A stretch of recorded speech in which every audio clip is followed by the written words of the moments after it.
यजन करना है तो मेरा यजन करो, अगर भक्त बनना ही है तो मेरा भक्त बनो, और अगर मन किसी को देना ही है तो मुझे दे दो। मन मना भव मद भक्तो मदयाजी माम नमस्कुरु मामय वैश्यसी। ऐसा कर दोगे तो क्या होगा, मुझको ही प्राप्त कर दोगे।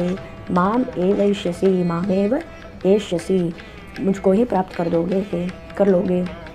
युक्त वैवम, इस प्रकार से युक्त होकर के इन सभी रूपों में अपने मन से, बुद्धि से, कर्म से, वचन से, आत्मा से, समर्पण से, सभी प्रकार से अगर मुझसे जुड़ गए तो जैसे युक्त हो जाओगे। युक्त वैवम, इस प्रकार से युक्त होकर के आत्मानम मत परायणा, अपनी आत्मा को मुझ में समर्पित कर दे। तुम क्या करोगे, माम ए वैश्यसी, मुझको ही प्राप्त करोगे, मेरे ही पास आकर के पहुँचोगे।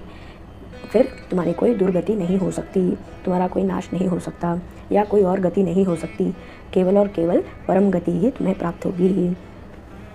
तो जब स्वयं भगवान कह रहे हैं कि सब कुछ किसी और में इंटरेस्ट मत रखो, सब कुछ अनित्य है, कुछ भी परमानेंट नहीं है, सब इम्परमानेंट है, और अगर तुम्हें भजन करना है, अपने मन को कहीं लगाना है तो कहाँ लगाओ, मुझ में लगाओ।